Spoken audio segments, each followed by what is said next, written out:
میر حسن میں خوش آمدید۔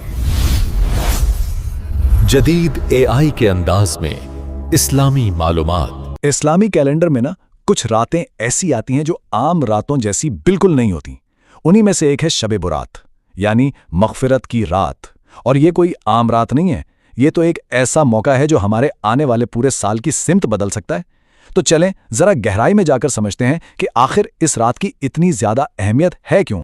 اس رات کی عظمت کا اندازہ لگانے کے لیے حضرت شیخ عبد القادر جیلانی کا یہ ایک ہی قول کافی ہے: فرشتوں کے لیے عید کی رات۔ فرشتوں کے لیے عید، یہ کتنی بڑی بات ہے۔ بھلا ایسا کیوں؟ وہ اس لیے کیونکہ اس رات اللہ کی رحمت اتنے جوش میں ہوتی ہے کہ وہ بے شمار لا تعداد گناہگاروں کو معاف فرما دیتے ہیں۔ اور جب کوئی بندہ اپنے رب کی طرف پلٹتا ہے تو آسمانوں پر جشن منایا جاتا۔ تو ٹھیک ہے، پہلا نقطہ تو یہ ہو گیا فرشتوں کے لیے عید۔ لیکن سوال یہ ہے کہ ہم زمین والوں کے لیے یہ رات کیا حیثیت رکھتی ہے؟ اسے یوں سمجھیں، صبح سے پہلے کی ایک جھلک۔ یہ ایک طرح کا اعلان ہے، ایک خوشخبری ہے کہ رحمتوں کا سب سے بڑا مہینہ رمضان المبارک اب بس دستک دے رہا ہے۔ یہ جو تشبیہ ہے یہ بہت ہی کمال کی ہے۔ ذرا تصور کریں صبح صادق کا وقت، جب اندھیرا آہستہ آہستہ چھٹ رہا ہوتا ہے اور ایک امید پیدا ہوتی ہے کہ اب روشنی ہونے والی ہے، اور پھر سورج طلوع ہو جاتا ہے۔ بالکل اسی طرح شب برات ہمارے دلوں میں امید کی وہ پہلی کرن ہے۔ یہاں سے جو روحانیت کا سفر شروع ہوتا ہے وہ ہر گزرتے دن کے ساتھ بڑھتا جاتا ہے، یہاں تک کہ ہمیں رمضان کا چاند نظر آ جاتا ہے۔ اچھا، رمضان کی تیاری تو ٹھیک ہے، وہ تو ہے ہی، لیکن اس رات کا اپنا سب سے بڑا تحفہ کیا ہے؟ وہ ہے مغفرت کا سمندر، رحمت کی ایک ایسی بے مثال، ایسی زبردست پیشکش جو سال میں صرف اور صرف ایک بار ہمارے سامنے آتی ہے۔ اور یہ کوئی عام اعلان نہیں ہے، یہ اللہ کی طرف سے براہ راست پکار ہے۔ سوچیں، جیسے ہی سورج ڈوبتا ہے، اللہ کی رحمت آسمان دنیا پر متوجہ ہوتی ہے اور ایک آواز گونجتی ہے کوئی مغفرت چاہنے والا کہ میں اس کی مغفرت کر دوں؟ یہ کسی اور کی طرف سے نہیں، یہ خود ہمارے خالق کی طرف سے ہم میں سے ہر ایک کے لیے ایک ذاتی دعوت نامہ ہے۔ اور بات صرف گناہوں کی معافی پر ختم نہیں ہوتی، اللہ کی رحمت تو بہت ہی وسیع ہے۔ آواز آتی ہے کوئی رزق کو طلب کرنے والا، ہے کوئی مصیبت میں گھرا ہوا، ہے کوئی حاجت مند۔ مطلب اس ایک رات میں ہماری دنیا کی، ہماری آخرت کی ہر ضرورت کو پورا کرنے کا وعدہ کیا جا رہا ہے۔ اچھا، تو مغفرت کا وعدہ تو ہے، لیکن یہ مغفرت کتنی بڑی ہے، اس کی وسعت کتنی ہے؟ اسے سمجھانے کے لیے ہمارے نبی صلی اللہ علیہ وسلم نے ایک ایسی مثال دی جو ذہن کو ہلا کر رکھ دیتی ہے۔ عرب میں ایک قبیلہ تھا بنو کلب، اور یہ قبیلہ مشہور تھا بھیڑ بکریاں پالنے کے لیے۔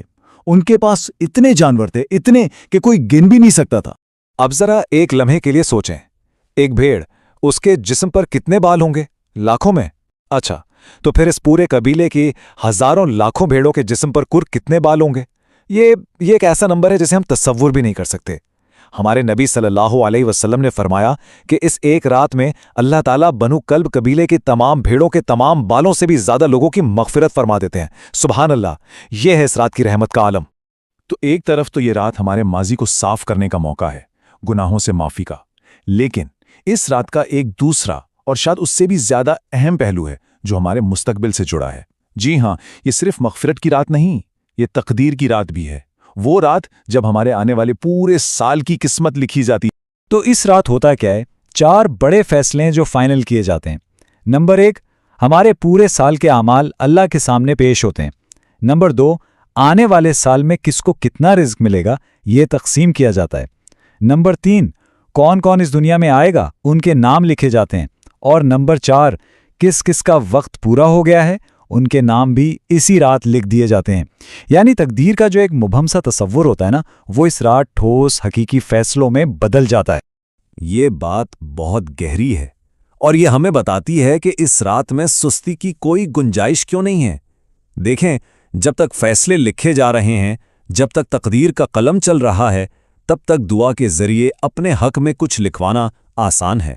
لیکن جب ایک بار رجسٹر بند ہو گئے، فیصلے لکھ دیے گئے، تو پھر اسے بدلنا بہت مشکل ہو جاتا ہے۔ اس لیے یہ رات عمل کی رات ہے۔ اچھا، ہم نے مغفرت کی بات کر لی، تقدیر کی بھی بات کر لی، لیکن ان سب کا ہماری عام زندگی، ہماری روزمرہ کی روٹین سے کیا تعلق ہے؟ دیکھیں، یہ رات ہمیں صرف عبادت کے لیے نہیں جگا رہی، یہ ہمیں ایک بہت ہی بنیادی چوائس، ایک انتخاب کی طرف بھی متوجہ کر رہی ہے، اور یہ وہ انتخاب ہے جو ہماری پوری زندگی کا رخ طے کر سکتا ہے۔ ہمارے سامنے دو راستے ہیں، دو منزلیں۔ ایک ہے ایمانی زندگی، یعنی وہ زندگی جو اللہ کی مرضی کے مطابق گزاری جائے۔ اس کا نتیجہ کیا ہے؟ امام عالم، آپ دنیا کے لیڈر بنتے ہیں۔ اور دوسرا راستہ ہے نفسانی زندگی، اپنی خواہشات کے پیچھے بھاگنا۔ اس کا نتیجہ غلام عالم، دنیا کے غلام بن کے رہ جانا۔ ایک راستہ عزت اور رہنمائی کا ہے، دوسرا غلامی اور ذلت کا۔ اور یہ صرف باتیں نہیں ہیں، یہ کوئی فلسفہ نہیں ہے، تاریخ بھری پڑی ہے اس کے ثبوتوں سے۔ یہ اللہ کا ایک قانون ہے، ایک اصول ہے۔ جب بھی کوئی قوم ایمان کا راستہ چنتی ہے، اللہ اسے بلندی عطا کرتا ہے۔ مثالیں دیکھیں، مظلوم بنی اسرائیل کو زمین کا حکمران بنا دیا گیا۔ مکہ کے وہ مٹھی بھر مسلمان، انہیں اس وقت کی سپر پاورز کیسر و کسریٰ کی سلطنتوں پر غلبہ دے دیا گیا۔ علامہ اقبال نے کیا خوب کہا ہے، اس پورے فلسفے کو ایک شعر میں سمیٹ دیا ہے۔ وہ ایک سجدہ جسے تو گراں سمجھتا ہے، ہزار سجدوں سے دیتا ہے آدمی کو نجات۔ مطلب اللہ کے سامنے ایک بار جھکنا انسان کو دنیا کے ہزاروں جھوٹے خداؤں کے سامنے جھکنے سے بچا لیتا ہے۔ تو بات آ کر یہیں ختم ہوتی ہے۔ انتخاب بہت واضح ہے، بہت سیدھا ہے، یا تو بندہ خدا بن جائیں یا پھر بندہ زمانہ۔ ایک راستہ حقیقی آزادی کا ہے، سچی عزت کا، دوسرا راستہ غلامی اور آخر میں صرف پچھتاوے کا۔ اور یہ فیصلہ آج رات کرنا کیوں ضروری ہے؟ کیونکہ یاد رکھیں، یہ تقدیر کی رات ہے۔ آج رات کیا گیا یہ انتخاب ہو سکتا ہے ہمارے آنے والے پورے سال، بلکہ شاید ہماری پوری زندگی کی تقدیر لکھ دے۔